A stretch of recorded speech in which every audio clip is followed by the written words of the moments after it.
Welcome to Kingdom News Network. Saatnya suara asli bersinar.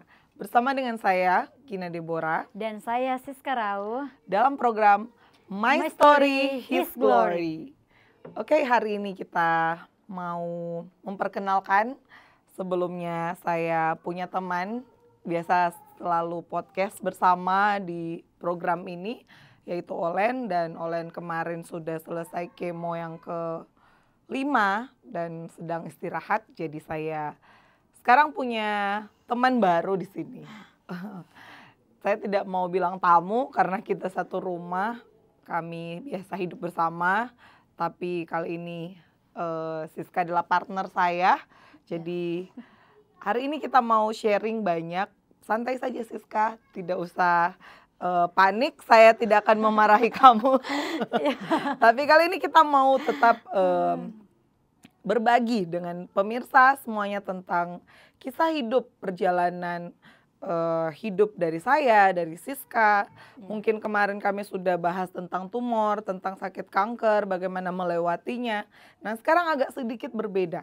Kita mau sharing bagaimana kita menghadapi hidup sehari-hari, berjalan sehari-hari dengan Tuhan, day by day. Karena hari-hari ini kita kan sering ke gereja, melihat begitu banyak orang hari-hari ini kadang mukanya murung, tidak lagi tahu apakah benar-benar kekristenan hari-hari ini masih mengalami Tuhan atau tidak. Nah itu poin pentingnya Siska. Itulah yang akan kita bagikan, bukan berarti kami sudah bagus atau kami sudah benar-benar mengalami Tuhan yang luar biasa. Mau tahu tentang perjalanan hidup Siska bersama dengan Tuhan? Mungkin kali ini Siska harus memperkenalkan diri dulu biar semua tahu kenal Siska. Siska berasal dari mana dan sekarang tinggal di mana? Ya.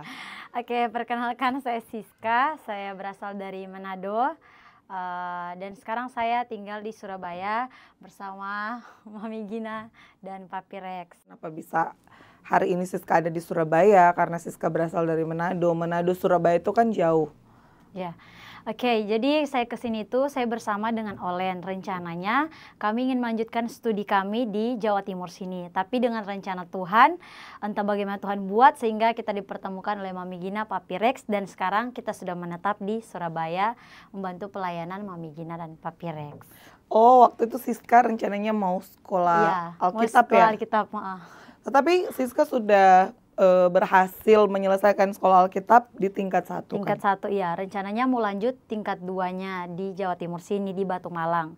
Tapi itulah rencana Tuhan berbeda dengan rencana kita. Akhirnya kita dipertemukan, kita menetap bantu pelayanan di Surabaya ini. Ya, saya juga sebelumnya tidak kenal Siska tidak kenal saya. Tiba-tiba bisa datang ke rumah, itu juga bagian dari rekayasa Tuhan biasanya. Tuhan. Ya, kita tidak tahu jalan hidup kita, terkadang hari ini kita mau ke sini tapi Tuhan mengarahkan ke sini. Dan pastinya mungkin apa yang ada di pikiran Siska, kenapa kamu memilih untuk menghubungi Papi Rex untuk datang ke sini? Nah, sebenarnya saya juga tidak tahu yang sedetail bagaimana tentang Papi Rex. Waktu itu kita cuman kayak kenal, oh ini pastor yang sering khotbah-khotbah di Manado, khotbah-khotbah di KKR. Tapi tiba-tiba waktu itu singkat cerita ada teman saya bersama-sama dengan saya, dia bilang begini, coba kamu deh kalau kamu pengen lanjut sekolah, ada koneksi, coba tanya ke Pastor Rex, kayaknya dia bisa bantu. Nah, singkat cerita, aku coba tanya, itu pun lewat Messenger, lewat Facebook. Saya cuma tanya begitu, tiba-tiba, oh iya, oke, di ACC saya bisa ke Surabaya. Dan itu saya tahu semua karena rencana Tuhan. Sesingkat itu cuma lewat Facebook, Messenger, inbox, sudah lanjut di WA, tiba-tiba boleh di ACC datang ke Surabaya ini. Wow, umur berapa Siska mulai masuk di dalam ladang pelayanan? Saya masuk di ladang pelayanan Tuhan itu dari pas umur 18 tahun. Yang memang full saya melayani Tuhan dari saya masuk sekolah Alkitab, saya umur 18 tahun. Pas di hari itu juga saya masuk. Jadi satu hari sebelum sekolah Alkitab dimulai, itu hari ulang tahun saya genap 18 tahun. Luar biasa. Jadi di saat orang lain sibuk-sibuk cari kuliah di mana, cari bagaimana mengejar mimpi, kamu sibuk mencari bagaimana panggilan hidupmu, kamu harus begini. Oke. Mungkin poinnya adalah generasi sekarang itu terkadang sudah tidak seperti zaman Siska mungkin ya. Ya, mungkin. Sekarang lebih ke sudah menjadi saya harus melanjutkan kuliah, saya harus melanjutkan mimpi dan lain-lain tanpa bertanya kepada Tuhan. Tuhan sebenarnya saya harus apa? Dan waktu itu Siska ada nggak bertanya kepada Tuhan? Jadi begini ceritanya Mami, waktu itu malah aku nggak ada kepikiran untuk kayak mau sekolah kita, mau yang terjun di pelayanan yang kayak betul-betul full timer apa di ladangnya Tuhan. Malah justru waktu itu aku cita-citanya pengen jadi perawat. Aku sudah sempat daftar kuliah, lolos, tapi itulah skenarionya Tuhan berbeda. Ternyata yang Tuhan mau aku itu ikut sama Dia, panggilanku ikut melayani Dia, melayani Tuhan. Jadi waktu itu aku nggak tanya-tanya yang gimana sih, lebih ke Tuhan mengarahkan. Kamu harus ke sini dibandingkan dengan aku punya mimpi yang satu tapi tiba-tiba Tuhan bawa ke rencananya Dia dan itu selalu indah. Oh wow. Jadi Siska melewati beberapa tahun, sekarang sudah tahun keberapa? Sudah tahun dari 18, 19, 20, 21, 22, 23, 24, 25, hampir mau 5 tahun. 5 tahun sudah melayani Tuhan, itu full time itu ya? Full, ya. Tidak bekerja, hanya bekerja di dalam ladang pelayanan. Ya, di ladang pelayanan. Jadi sebagai full timer. Dan sudah berapa tahun di Surabaya? Di Surabaya sudah 2 tahun. Oh wow, 2 tahun ini. Nah, sekarang saya mau gali perjalanan hidup Siska di Surabaya saja. Apa saja pengalaman hidup Siska bersama dengan Tuhan, tantangannya kah atau keseruannya di dalam Siska menjalani pelayanan yang ada di Surabaya ini? Ya, oke. Jadi kalau mau bilang pelayanan di Surabaya itu pengalaman perjalanan bersama Tuhan itu sebenarnya banyak sekali Mami. Dari yang tidak tahu apa-apa, yang maksudnya yang hanya sekedar basic saja, tapi hari-harinya Tuhan bawa naik dan naik. Dan hal yang paling berkesan itu ketika kita dipertemukan dan saya belajar bagaimana arti keluarga, arti kebersamaan, arti saling membangun, tim, unity satu dengan yang lain di Surabaya ini, terkhusus di Rumah Mami dan Papi di Kingdom of God. Dan saya sangat bersyukur, banyak sekali, apalagi di dalam perjalanan di Surabaya ini, saya sempat dipilih Tuhan lewat Mami dan Papi boleh ke India. Itu merupakan perjalanan yang paling luar biasa menurut saya, dimana saya yang dari desa tidak tahu apa-apa, tiba-tiba Tuhan bawa di Surabaya. Bukan cuma sampai di Surabaya, tapi Tuhan bawa lagi ke India. Kalau melihat dari latar belakang yang dengan keluarga, situasi tidak memungkinkan untuk saya secepat itu ke India. Tapi itulah skenarionya Tuhan. Saya bisa dengan usia yang menurut saya ya 21 tahun, bagi saya itu kayak masih muda, tapi Tuhan sudah pilih untuk melayani ke bangsa-bangsa, terkhususnya ke India. Dan kalau mau dibilang itu hal paling luar biasa, perjalanan yang paling luar biasa di dalam hidup saya. Oke, itu kan kayak terkesan wow, Siska ternyata sudah pergi melayani bangsa-bangsa. Nah, tetapi di dalam kehidupan sehari-hari Siska dengan Tuhan, bisa Siska sharingkan apa saja yang Siska lakukan untuk sehari-hari kamu belajar bahwa Tuhan itu sedang melakukan ini dalam hidup saya. Iya, oke. Lepas dari kesaksian yang wow itu ya teman-teman semua Mami. Jadi ini kesaksian yang menurut saya sangat simpel, sederhana, tapi berarti. Nah, ini belum lama terjadi dalam kehidupan saya. Jadi beberapa minggu kemarin itu teman saya Olen yang biasa podcast bersama Mami, dia itu waktu itu proses kemo, dan dia proses kemo hari terakhir. Nah, di hari terakhir itu saya ingin membantu dia untuk persiapan pulang kembali ke rumah. Kan biasanya saya temanin dia untuk proses kemo, tapi pas bertepatan ada mamanya, jadi saya hanya bisa menemani di hari terakhir itu. Dan di hari terakhir itu ketika mau pulang harus ada administrasinya yang diurus. Ini surat-suratnya diurus. Nah, waktu itu pas aku mau pergi ke rumah sakit, dari rumah mau ke rumah sakit itu tidak ada kendaraan. Mobil dipakai, motor juga teman-teman yang lain pakai. Jadi waktu itu memang nggak ada kendaraan, dan waktu itu saya juga tidak punya uang, tidak punya uang sama sekali. Jadi saya berpikir, Tuhan, saya mau ke rumah sakit tapi nggak ada uang, bagaimana ini? Sedangkan kendaraan nggak ada. Mau bilang mami papi pun nggak enak kan, kayak cuma mau bayar Grab terus mau minta. Tapi saya coba kayak yakin aja deh, ya percaya aja, pasti Tuhan sediakan. Aku berpikir seperti itu. Tiba-tiba singkat cerita, di hari itu saya mau berencana untuk mau pergi, tapi tiba-tiba hujan. Tiba-tiba hujan kayak diundur-undur gitu. Tiba-tiba hujan, oh ya nggak jadi deh. Saya awalnya sudah mau pesan Grab ini, tapi tiba-tiba nggak. Ulang lagi, di hati saya bertanya, tapi sekalipun nggak hujan, terus kalau saya mau pesan Grab mau bayar pakai apa Grabnya gitu. Tapi singkat cerita akhirnya kayak ada satu dorongan di hati saya, enggak, ini kan mau lakukan kebaikan, maksudnya mau tolong orang, mau bantu orang, gak apa-apa deh, melangkah aja begitu, melangkah aja, pesan aja. Tiba-tiba saya pesan Grabnya, dan waktu pemesanan Grab itu pun kayak sempat di hati kayak ada sesuatu yang nggak enak begitu. Kok Grabnya agak lama, ini juga nggak ada pasti. Tapi tiba-tiba akhirnya Grabnya datang dan saya naik. Singkat cerita di perjalanan itu ternyata yang Grab itu, yang Pak sopir itu adalah anak Tuhan juga, yang mengenal Tuhan. Dia sharing-sharing, dia cerita tentang cerita hidupnya, pengalaman dia bersama Tuhan. Sebaliknya saya juga menceritakan hal yang sama. Kita berdua sharing-sharing, di dalamnya itu juga ada perkataan yang mengatakan bahwa Tuhan itu ternyata besar ya, kita kagum dengan kebaikan Tuhan. Singkat cerita tibalah kita di rumah sakit. Nah, pas sampai di rumah sakit itu saya agak deg-degan sedikit karena kan mau bayar nih, tapi posisi itu nggak ada uang. Jadi saya seakan-akan bertanya lagi ya harganya ke bapaknya. Padahal saya sudah tahu sebenarnya harus bayar harga berapa, tapi saya coba bertanya lagi ke bapak Grabnya, Pak, ini berapa ya harganya, saya mau bayar. Terus dia hanya ngomong seperti ini, kan kamu tadi ngomongnya berceritanya tentang Tuhanmu besar, oh kamu begini-begini. Berarti Tuhanmu yang sudah bayar.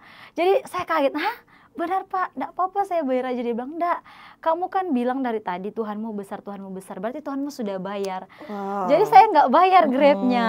Jadi saya istilahnya gratis, nggak dibayar.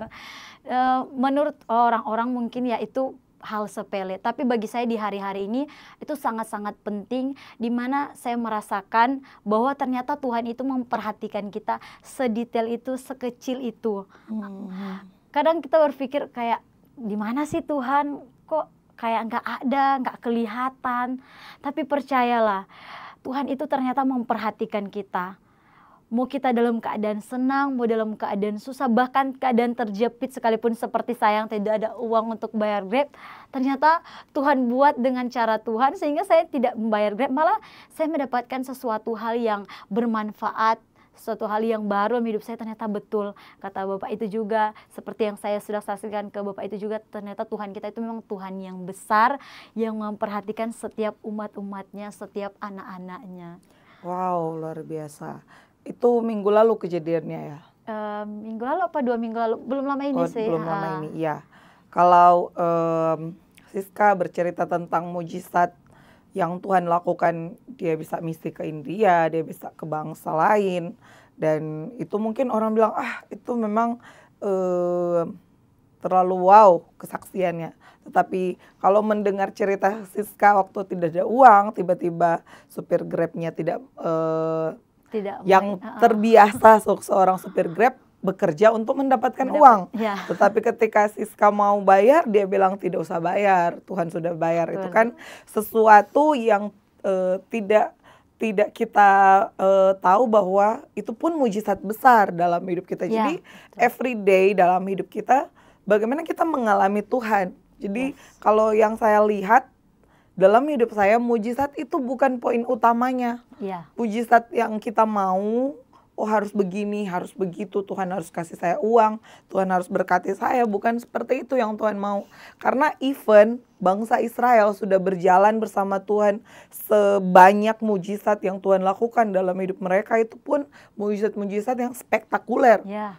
Ada mana dari langit, ada apalagi laut terbelah, ada begitu banyak mujizat. Itu ternyata tidak membuat hati mereka mencintai Ya, Tuhan. betul. Padahal yang Tuhan mau adalah ketika mujizat terjadi, berarti kamu mengenal dong Tuhan itu seperti apa dalam hidupmu. Ya. Saya ingat waktu beberapa tahun yang lalu, lupa, waktu itu belum menikah, waktu itu saya selesai kuliah dan Tuhan membawa saya dalam perjalanan, menurut saya perjalanan cinta saya dengan Tuhan pertama kali itu waktu di kota Malang. Jadi saya melamar di sebuah perusahaan dan saya dibawa Tuhan di training di Malang. Saya jauh dari keluarga, jauh dari kota asal saya Manado juga. Dan di sanalah awal Tuhan mulai menyatakan siapa Dia dalam hidup saya. Jadi di Malang waktu itu saya bekerja di sana, dan sebulan selesai bekerja itu, karena masih dalam proses training, dapat gaji kan. Habis dapat gaji, itu biasanya orang happy sekali kalau dapat gaji pertama. Apalagi gaji pertama, sudah susah payah kerja, dapat gaji pertama. Itu lagi di pikiranku adalah, oh saya pengen ini, saya pengen itu, saya pengen jalan-jalan ke sini, saya pengen banyak sekali yang saya pengen. Tiba-tiba waktu saya cek di ATM, uangnya sudah masuk atau belum, ketika saya cek di hati saya tiba-tiba ada suara Roh Kudus ya, yang bisa. berkata seperti ini, Gina, ini kan hasil pertama dari pekerjaanmu. Mau nggak kamu berikan ulu hasil? Kalau di firman Tuhan ada itu namanya ulu hasil. Artinya hasil pertama dari pendapatan kita. Dan ketika keluar nominalnya, saya bilang, Tuhan, ini sudah keluar gaji saya dengan nominal segini. Dan ini sangat berarti bagi saya. Saya di kota orang, saya tidak punya siapa-siapa di kota ini, di kota Malang. Waktu itu saya ngekos dan tidak punya siapa-siapa. Tetapi ketika Tuhan bilang seperti itu, yang terjadi adalah saya berlutut. Saya berlutut di ATM karena saking saya bukan bersyukur karena saya dipilih Tuhan untuk mau berkorban, bukan. Tapi yang saat itu saya tidak rela sebenarnya. Tidak ada hati yang rela untuk memberi karena apa? Saya tidak punya sabun, tidak punya shampoo, tidak punya uang untuk beli makanan. Nanti bagaimana 1 bulan selanjutnya? Nah, singkat cerita, akhirnya dengan hati yang hancur, saya persembahkan di ATM itu, saya langsung transfer uang itu ke gembala saya yang ada di kampung. Dan itu detik pertama saya tahu bahwa hubungan dengan Tuhan harus terjalin dari sebuah rasa cinta. Tuhan mencintai kita, tapi bagaimana dengan kita? Apakah kita mencintai Tuhan? Ketika kita mau enaknya aja, itu bukan cinta. Tapi ketika kita mau mempersembahkan sekalipun itu tidak enak, bagi ini daging, itulah cinta. Dan hari itu saya belajar, oh ini perjalanan cinta. Saya berkata begini, oke Tuhan, saya mau apapun yang kau mau lakukan di hidup saya sudah persembahkan uang saya nggak mikir hari esok, 1 bulan lagi baru dapat gaji. Jadi selama 1 bulan itu, itulah perjalanan cinta dimulai. Saat saya sedang lapar, kadang ada cerita unik. Waktu pagi-paginya saya pergi kerja dan perut sudah sangat-sangat pengen diisi. Nah, di pikiran saya adalah saya pengen susu. Saya pengen minum susu Tuhan. Dan di situ saya mulai cerita ke Tuhan, Tuhan saya pengen minum susu tapi saya nggak ada uang lagi. Engkau tahu uang saya sudah dikasih semua. Akhirnya Roh Kudus waktu itu di hati saya bilang, coba kamu keluar dari kantor tempat kamu bekerja dulu, di samping kirinya ada kayak kedai ya seperti itu yang jual kopi, susu dan lain-lain. Pergi ke situ, saya minta izin dan saya pergi ke situ, saya duduk. Itu masih pagi sih. Saya duduk di sana dan tiba-tiba ada 1 orang yang hari itu datangi saya duduk saja. Mbaknya yang berjualan bilang begini, mau pesan apa non? Kayak gitu, mau pesan apa? Dan saya bilang tunggu sebentar, saya belum mau pesan. Padahal saya sudah pengen pesan tapi bingung bayarnya, seperti itu. Dan ketika itu datang seorang, jadi di situ kan di depan kedai itu ada counter pulsa jadi yang dijaga oleh satu orang. Tiba-tiba orang yang menjaga itu mendatangi saya. Mas Nur kalau nggak salah namanya, karena dia kenal saya kenal dia. Dia bilang mbak, dia bilang ke penjualnya, mbak tolong saya pesan satu susu, kasihin ke Mbak Sri. Dia biasa manggil saya Mbak Sri. Saya kaget, satu susu kasihin ke Mbak Sri. Terus dia bilang nanti saya yang bayar, kalau mau kue juga nanti saya yang bayar, dia bilang gitu.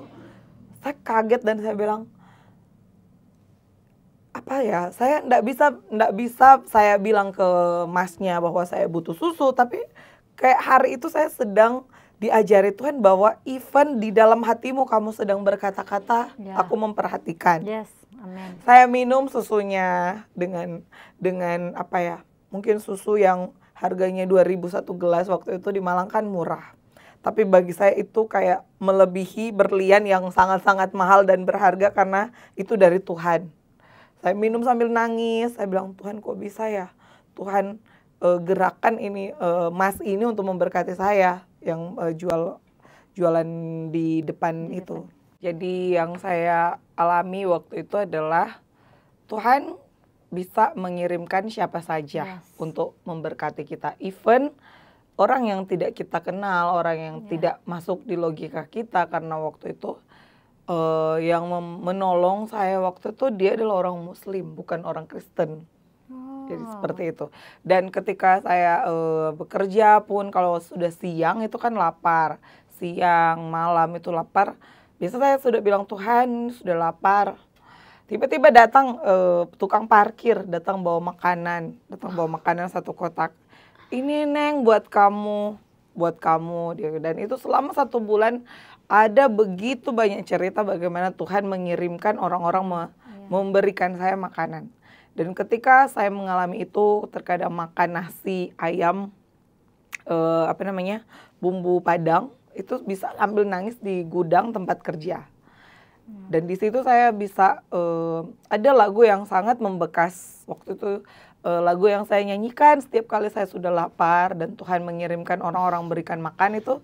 Lagu yang saya nyanyikan adalah menyenangkanmu, senangkanmu sambil makan ayam. Hanya itu kerinduanku, kayak gitu. Dan satu kali mami saya telepon Gina kamu sudah makan? Saya bilang iya sudah makan, padahal perut lagi keroncongan, lagi membutuhkan mujizat. Dan tidak pernah dalam hari-hari saya setelah saya mempersembahkan uang itu, tidak pernah saya kelaparan.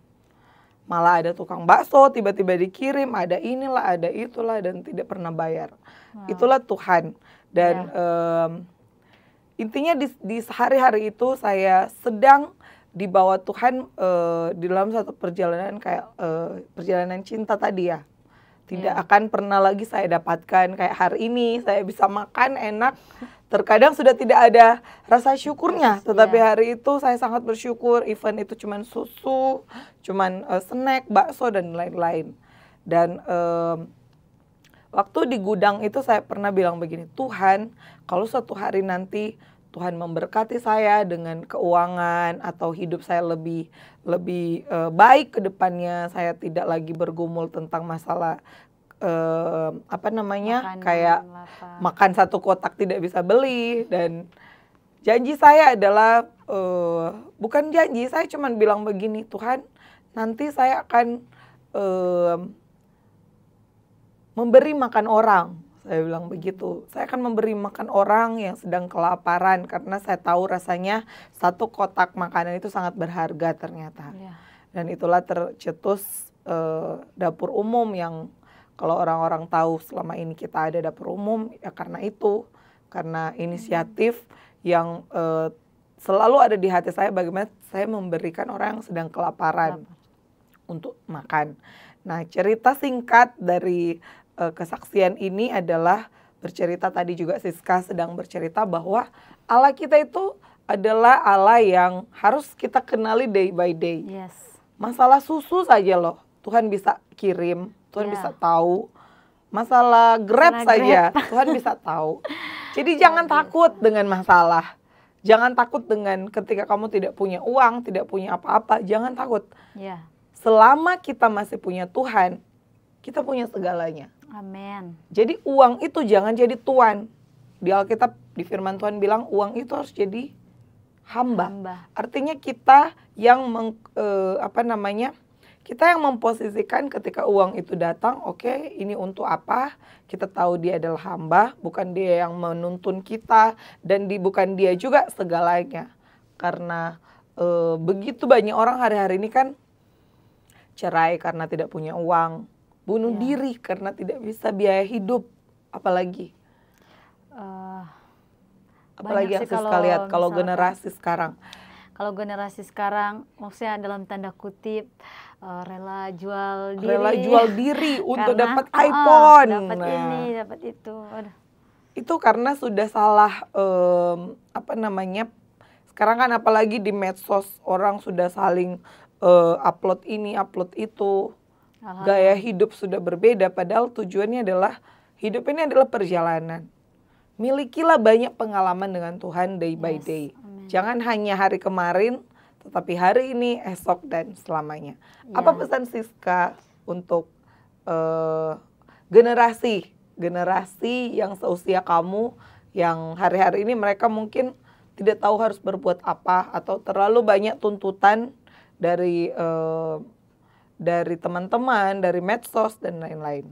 Ya, oke. Pesan saya untuk seluruh teman-teman generasi seusia saya, bahkan di bawah saya, ingatlah selalu bahwa kalian itu berharga, kalian itu mulia, kalian itu diciptakan segambar dan serupa dengan Tuhan. Jadi kalian jangan pernah takut akan masa depan kalian. Ingat selalu Tuhan itu ada. Tuhan itu bukan Tuhan yang jauh, bukan Tuhan yang hanya sekedar menamakan dia Tuhan, tapi dia benar-benar Tuhan yang selalu ada dan selalu hadir. Dia Tuhan yang selalu memperhatikan kita, sedetail sekecil apapun. Seperti kesaksian saya tadi, saya waktu di Grab, itu merupakan satu hal yang menurut saya wow. Sampai saya menangis-menangis, ternyata Tuhan itu adalah Tuhan yang memperhatikan. Dia tidak pernah jauh, justru malah saya yang mungkin jauh. Tapi saya mau bilang buat teman-teman semua, ingat Tuhan itu ada. Dan ingat, Tuhan itu selalu menyediakan apa yang kita butuhkan, bukan apa yang kita inginkan. Karena firman Tuhan bilang, keinginan orang muda itu sangatlah tinggi. Tapi yang kita harus ketahui bahwa Tuhan itu selalu memberikan kita sesuatu yang kita butuhkan, dengan waktunya dia, dengan ketepatan, dan itu akan membuat kita ternyata wow, itu Tuhan itu ternyata betul-betul ada, dan Tuhan itu sangat memperhatikan kita. Sekecil apapun itu, selalu ingat bahwa itu semua karena Tuhan, bukan karena kekuatan kita. Hal-hal yang baik yang kita alami, hal-hal yang kita lalui, pencapaian demi pencapaian, ingat bahwa itu adalah Tuhan yang terlibat di dalamnya, supaya kita akan selalu ingat, oh berarti Tuhan itu ada selalu bersama dengan saya, dan memang itu Tuhan ada. Ingat selalu kebaikan-kebaikan yang sudah kita terima. Bahkan ketika kita bisa berbicara, bernafas, itu pun merupakan satu anugerah kebaikan Tuhan yang luar biasa. Tetap semangat semuanya, generasiku. Tetap ingat selalu bahwa Tuhan itu ada dan Tuhan sangat mengasihi kalian. Tinggal bagaimana kita mau mengenal Dia hari demi hari dalam setiap kehidupan kita. Itu saja sih, benar. Kenalilah siapa Tuhan dalam hidupmu. Ya. Jadi kalau saya kasih tips untuk semua orang yang mau mengalami apa yang kita alami hari demi hari dengan Tuhan, berjalan, lihat mujizat, dikasih mujizat seperti tadi, susu, makanan, dan lain-lain, atau mungkin kau sedang memerlukan yang lain, itu sangat-sangat terlalu mudah bagi Tuhan. Jadi jangan fokus di mujizatnya. Yes. Tapi yang saya mau pesan untuk kita semua adalah kenalilah Tuhan dengan cara Tuhan, bukan dengan cara kita. Yeah. Terkadang Tuhan memperkenalkan dirinya di setiap musim, di setiap keadaan dan di setiap momen. Jadi belajar bahwa Tuhan, hari ini saya sedang mengalami ini. Mungkin Tuhan, hari ini saya pengen ini makan ini, atau saya sedang mengalami kesusahan biaya ini dan lain-lain. Coba ajak Tuhan ngobrol, ajak Roh Kudus untuk menuntun kita. Jangan jadikan Tuhan itu hanya Tuhan yang jauh, tetapi biarkan setiap hari, setiap menit, setiap detik, ketika Tuhan bersama kamu, siapa lawanmu? Yes. Ketika Tuhan ada di hidupmu, orang apapun itu tidak akan bisa dikalahkan karena ada Tuhan dalam hidupmu. Ya, amin. Itu pesan dari kami berdua, biar kesaksian yang simple dan sederhana ini bisa menjadi dampak dan bisa menjadi berkat buat semua yang telah mengikuti podcast di episode kali ini. Sekian podcast hari ini bersama dengan saya Gina Deborah. Dan saya Siska Rawu. Nantikan podcast My Story His Glory selanjutnya dengan episode yang pastinya lebih seru lagi. Tuhan Yesus memberkati. God bless you. Bye-bye.